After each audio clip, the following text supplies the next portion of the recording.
Guarantee purpose के बारे में बहुत डिटेल के साथ ये जजमेंट डिस्क्राइब की गई है कि ऐसा चेक जो गारंटी पर्पस में दिया जाए, क्या उसका ट्रायल चलेगा, क्या उसकी बेल हो सकती है या नहीं, क्या उस पर एफआईआर हो सकती है या नहीं, या फिर एफआईआर हो जाए तो क्या वो एफआईआर क्वैश होगी या नहीं होगी। अस्सलाम वालेकुम फ्रेंड्स, कैसे हैं आप सब। I am sure all are fine. This is Mubashir Iqbal Chauhan, advocate high court. बहुत इंफॉर्मेटिव और इंटरेस्टिंग जजमेंट है। अक्सर मुझे कॉल या मैसेज आते हैं कि जी हमने गारंटी पर्पस में चेक दिया तो क्या एफआईआर हो जाएगी, अगर एफआईआर हो जाती है तो क्या खारिज हो जाएगी, या फिर अगर एफआईआर होती है तो क्या हमारी बेल इजीली हो जाएगी या नहीं, मुकदमा आगे चलेगा या नहीं चलेगा। ऐसे बहुत सारे क्वेश्चंस पूछे जाते हैं। लार्जर कॉल्स एंड मैसेज आते हैं जिनका रिप्लाई करना पॉसिबल नहीं होता। तो ये जजमेंट मैं आपको बता देता हूं।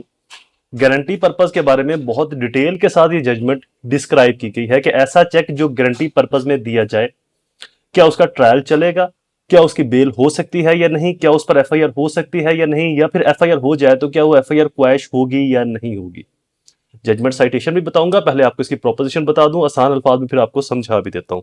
Investigation in the case had prima facie been conduct mala fide and cancellation report of FIR was prepared merely issue relying upon the version of respondent accused party that check in question was issued only a guarantee purpose. For the person who had dealing with complainant petitioner, check in dispute had been issued by respondent in favor of petitioner which was present before the bank, and the bank issue a dishonor slip, but the same was dishonored each time of due to insufficient balance or fund. Prima facie offense under section 489F was made out whether check in dispute had been issued as a guarantor or toward fulfillment of loan or payment or fulfillment of obligations required recording of evidence. It was function of the court to decide whether there was some element of dishonesty on the part of executing of the check, High Court being competent to interfere therewith. Constitutional petition was accepted and impugned order was set aside with direction to remand case of magistrate who had passed fresh order on cancellation report submitted by police within specific period.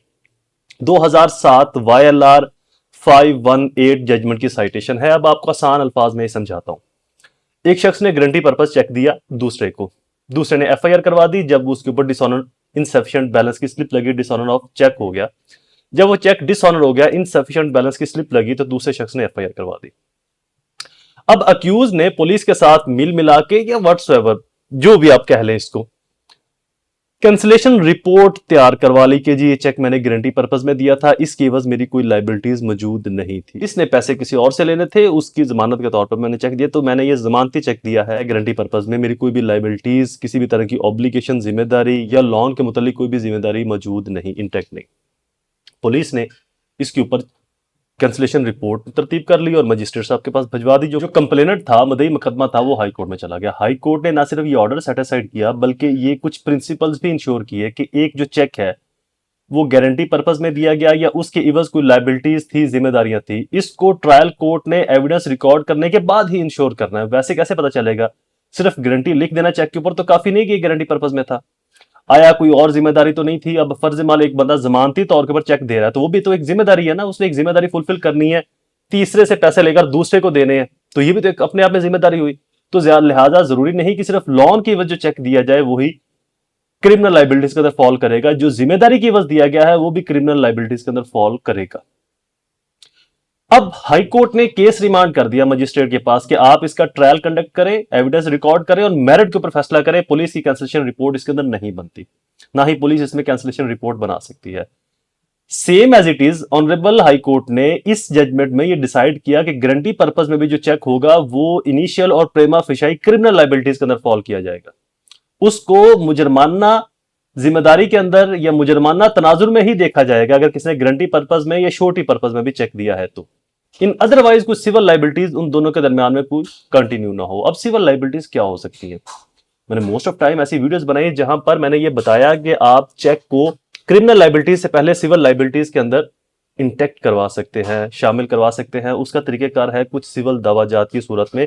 इस पर मेरी, अगर आप मेरे channel पर जाएं, YouTube law and communication, वहां पर फाइनेंस क्राइम की प्लेलिस्ट है, वहां पर बहुत सारी मैंने वीडियोस अपलोड की हुई हैं कि चेक को सिविल लाइबिलिटीज में आपने कैसे चेंज करना है। बहरहाल एनीवे अपने टॉपिक पर वापस आते हैं। तो guarantee purpose, surety purpose cheque के अंदर भी एफआईआर भी होगी, बेल भी मुश्किल है, ट्रायल में सजा के चांसेस भी हैं और एफआईआर क्वैश भी नहीं हो सकती after trial, after the recording of evidence. गवाहान के बयानात और शहादतों को मद्देनजर रखते हुए ट्रायल कोर्ट ही फैसला करेगी कि चेक किसी लाइबिलिटीज की वजह था या बिला वजह ही शख्स के पास पहुंच गया और इसने इसके ऊपर एफआईआर करवा दी। वीडियो कंप्लीट, दोबारा हाजिर होगा किसी ऐसी और इंफॉर्मेटिव वीडियो के साथ। तब तक मुझे अपने दो में जरूर याद रखें। अल्लाह ताला आप सबका हामी नासिर हो। वस्सलाम।